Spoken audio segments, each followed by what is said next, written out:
Hello everyone, COT centre पर आप सभी का स्वागत है। आज की वीडियो में हम इंग्लिश लैंग्वेज का पेपर उठाएंगे और ये जो क्वेश्चंस हैं ये आने वाले पेपर जैसे कि बिहार की वैकेंसी सर पे है बिल्कुल, और भी बाकी वैकेंसीज जैसे एस्टेट, सीटेट ये सब आने वाली है। इन सब में भी बहुत मोस्ट इंपॉर्टेंट साबित होने वाली है। देर ना करते हुए चलिए वीडियो को शुरू करते हैं। पहला क्वेश्चन जो हमारे सामने दिख रहा है, right the masculine of bee. मधुमक्खी का मैस्कुलिन, ये तो मादा है, तो इसका जो मैस्कुलिन होता है वो है ड्रोन। ठीक है, आगे बढ़ते हैं। तो अगला क्वेश्चन हमारे पास है, एक कंप्रेशन मिला मुझे, read the comprehension passage carefully and answer the question. तो पैसेज पढ़ लेते हैं। People take cars and other road vehicles for granted today. आज हम लोग सब कार्स और अदर रोड पे व्हीकल्स देख रहे हैं, ट्रक्स हो गई, बाइक्स हो गई, सब कुछ। तो ये व्हीकल्स आए कहाँ से रोड पे? However, the idea of such vehicles was unheard about 500 years ago. 500 साल पहले तक तो इसके बारे में कोई जानता भी नहीं था कि सड़क पे ये सब भी चल सकता है। सड़क पर खच्चर, बैलगाड़ी, यही सब हम लोग देखते रहते थे उस समय। जो इन 1478 the artist and inventor Leonardo da Vinci designed a self propelled vehicle. 1478 में एक इन्वेंटर आते हैं लियोनार्डो दा विंसी नाम से, जो एक डिज़ाइन करते हैं एक व्हीकल को। His drawing showed a boxy open-topped wooden machine with three coiled spring would make the vehicle more somewhat like a wind-up toy. जब उसमें उन्होंने स्प्रिंग वगैरह लगा दिया तो वो एक टॉय की तरह लगता था जो हवा से चलता था। Models of Leonardo's vehicle have been made in recent years and are on exhibit in museums in Italy. तो जो इनके व्हीकल थे वो इनके बनाए हुए व्हीकल अभी भी म्यूजियम में रखे गए हैं इटली में, लोगों को दिखाने के लिए, एग्जीबिशन के लिए। तो जो क्वेश्चन पूछ रहा है जरा वो भी देख लेते हैं। What did Leonardo da Vinci design इन 1478। तो सबको पता है उन्होंने खुद का व्हीकल बनाया था, सेल्फ प्रोपेल्ड व्हीकल जो खुद से चलता था। जो सेकंड क्वेश्चन है, mention a common suitable prefix to the following words, जैसे राइट, फ्रेश, टेक। तो इसके लिए एक ऐसा प्रीफिक्स वर्ड के आगे लगता है, किसी भी वर्ड से पहले लगता है, उसको प्रीफिक्स बोलते हैं। जैसे राइट, राइट में ऐसा क्या प्रीफिक्स लगाएं कि वो सुटेबल सा लगे? तो राइट मतलब होता है लिखना, एक होता है लिखना, एक होता है दोबारा लिखना, उसको इंग्लिश में बोलते हैं री राइट। इस तरह से फ्रेश, फ्रेश मतलब ताज़ा, उसमें अगर आर ई लगा देंगे तो रिफ्रेश।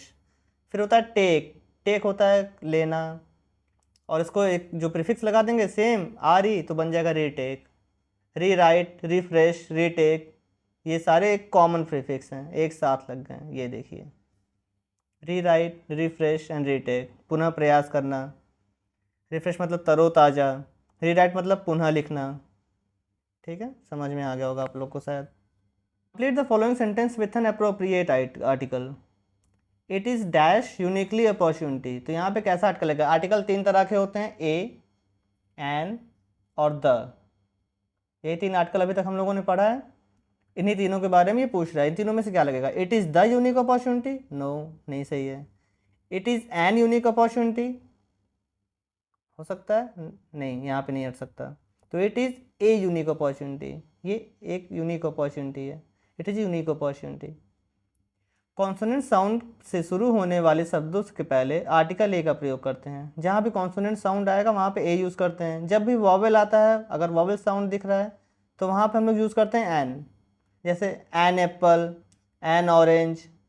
ठीक है, और अगर कॉन्सोनेंट यूज़ करना है, अ बनाना, अ बैट, ऐसे an honourable person, a one eyed man, ये सब एग्जाम्पल हैं।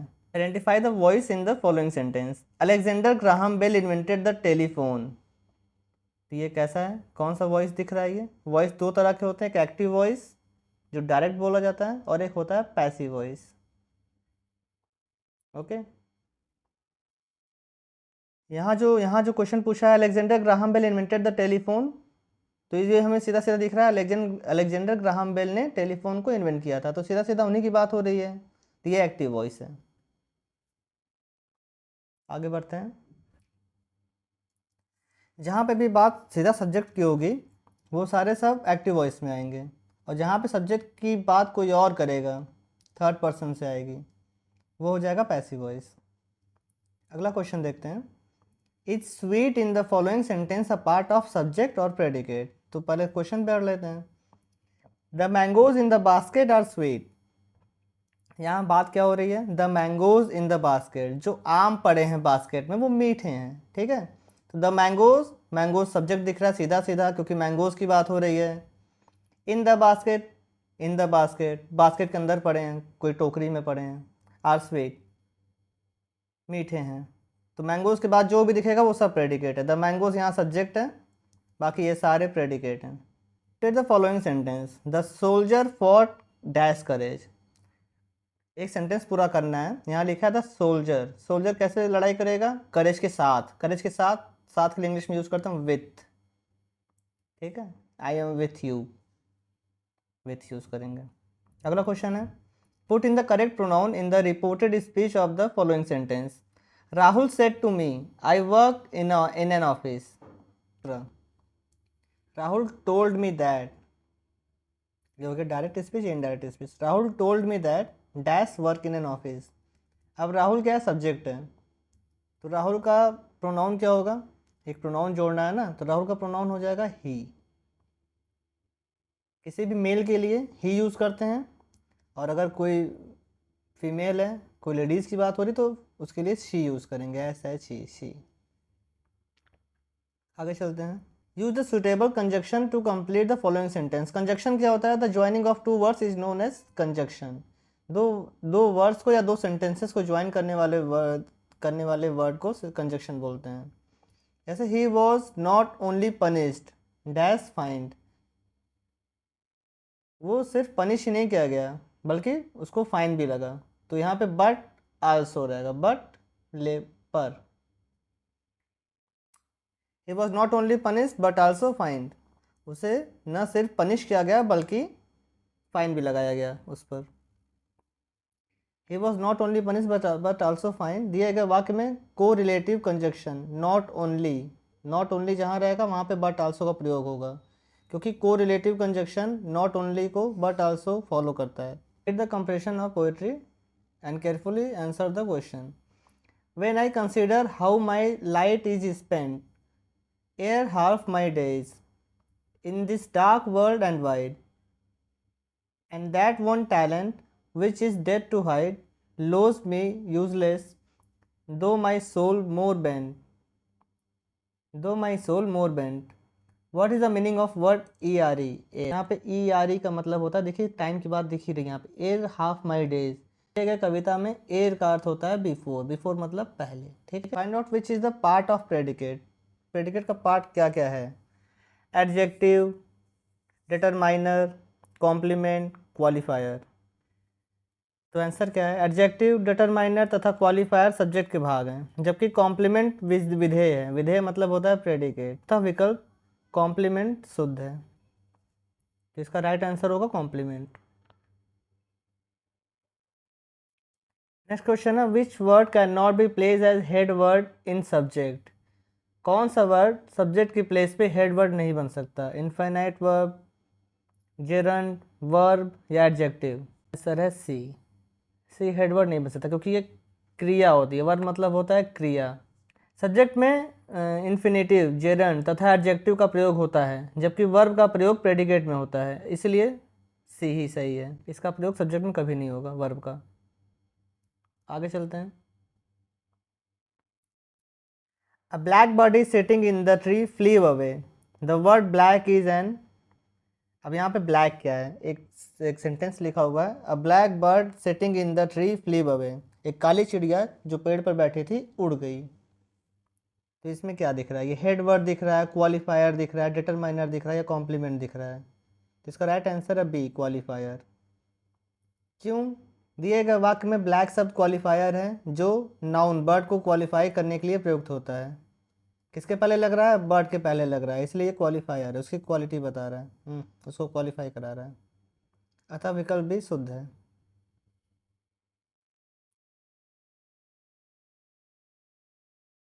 He likes eating fish, the word eating is an, he likes eating fish, उसे फिश खाना पसंद है, ये क्या है, जेरंड है, वर्ब है, एडवर्ब है या ऑब्जेक्टिव है, तो ये है जेरंड। ईटिंग का प्रयोग यहाँ जेरंड के रूप में प्रयुक्त है, इसलिए ए शुद्ध है। Adjectival phrase is used in place of, adjectival phrase, देख रहे हैं वर्ड। एडजेक्टिव को विस्तारित करने वाले शब्द समूह को एडजेक्टिवल फ्रेज कहा जाता है। तो किसका एडजेक्टिवल वर्ड से समझ में आ रहा है, ये सब्जेक्ट नहीं हो सकता, प्रेडिकेट नहीं हो सकता, नाउन नहीं हो सकता, तो क्या बच रहा है, एडजेक्टिव ही बच रहा है। ठीक है, आगे चलते हैं। I lent my pen to a friend of mine, I lent my pen to a friend of mine, मैंने अपनी पेन अपने दोस्त को उधार दे दिया। The word my pen is an, जो यहाँ पे वर्ड माई पेन क्या है, नाउन, प्रीपोजिशनल ऑब्जेक्ट, वर्ब या डायरेक्ट ऑब्जेक्ट। तो ये है डायरेक्ट ऑब्जेक्ट, क्योंकि मैंने अपना सामान अपने हाथ से अपने दोस्त को दिया है। ठीक, सेम आंसर, इसकी जो एक्सप्लेनेशन दे रहा है वो भी सही है, देख लीजिए। वर्तमान वाक्य में माई पेन डायरेक्ट ऑब्जेक्ट के रूप में प्रयुक्त है, इसलिए सी शुद्ध होगा। अगला सवाल, in a complete subject the subject word is qualified by an adjective और adjective equivalent called its enlargement, attribute, predicate, both A and B. यहाँ पे हमें बोथ ए एंड बी दिख रहा है, इनलार्जमेंट और एट्रीब्यूट। जब कर्ता किसी विशेषण या विशेषण के समतुल्य शब्द समूह द्वारा क्वालिफाई किया जाता है तो इसे इनलार्जमेंट तथा एट्रीब्यूट कहा जाता है, इसलिए डी शुद्ध लग रहा है। Find out predicate in the following sentence, तो सेंटेंस देख लेते हैं। The hour to prepare lessons has arrived. यहाँ पे 4 सेंटेंस टूटे टूटे हैं, बताना पड़ेगा प्रेडिकेट यहाँ पे क्या है। सबसे पहले इसको सेंटेंस बना लेते हैं। तो यहाँ पे क्या सेंटेंस बनेगा, the hour to prepare lessons has arrived. The hour to prepare lessons, ये तो लग रहा है सब्जेक्ट है, ये सब्जेक्ट लग रहा है पूरा पूरा। इसके बाद जो हैज़ अराइव्ड, ये कभी भी शुरू में तो नहीं यूज़ किया जाएगा, हैज़ अराइव्ड ये लास्ट में हमेशा यूज़ होगा, इसलिए ये प्रेडिकेट लग रहा है, प्रेडिकेट। तो इसमें प्रेडिकेट कौन सा है, जो पहले पूछा ही था क्वेश्चन में, तो डी वाला प्रेडिकेट है, ये रहा। देखिए वाक्य में the hour to prepare lesson subject है तथा शेष भाग हैज़ अराइव्ड प्रेडिकेट है। आगे चलते हैं। Which is not as part of predicate, कौन सा प्रेडिकेट का पार्ट नहीं है, वर्ब, ऑब्जेक्ट, एट्रीब्यूट या एडजेक्टिव। तो एडजेक्टिव ऐसा वर्ड होता है जो किसी भी चीज़ की विशेषता बताता है, जो क्वालिफाई करता है। एडजेक्टिव का प्रयोग कर्ता को क्वालिफाई करने के लिए किया जाता है तथा सब्जेक्ट का भाग है, इसलिए ये सी क्या है, ये प्रेडिकेट का पार्ट नहीं है। आगे चलते हैं। Which can be place in the place of subject, pronoun, gerund, infinitive, all of above. तो ये सब सब्जेक्ट की जगह आप यूज़ कर सकते हैं, प्रोनाउन को भी, जेरंड को भी, इन्फिनेटिव को भी और ऑल एबव, तीनों ऑप्शन यहाँ पे मेंशन है। Infinitive, gerund and participle are known as, infinitive, gerund और participle, helping verb, finite verb, linking verb या नॉन फाइनाइट वर्ब। तो इन्फिनेटिव दिख ही रहा है कि नॉन फाइनाइट वाला शब्द है, इसलिए नॉन फाइनाइट वर्ब, इसलिए डी ऑप्शन इसका सही होगा। आगे चलते हैं।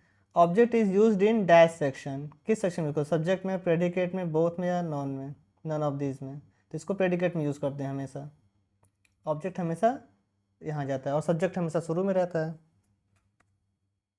आगे चलते हैं। लास्ट क्वेश्चन है, find out direct object in the following sentence, I promise him a present. यह क्या पूछ रहा है, find out the direct object, direct object यहाँ का है, I promise him a present. तो यहाँ पे दिख रहा है ये सी, हिम। यहाँ ऑब्जेक्ट की बात कर, सब्जेक्ट की बात नहीं करते, सब्जेक्ट की बात नहीं किया गया है, ये सब्जेक्ट था और ये है प्रेजेंट, ये है ऑब्जेक्ट। उम्मीद करते हैं वीडियो आपको पसंद आई होगी, मिलते हैं नेक्स्ट वीडियो में, तब तक के लिए धन्यवाद।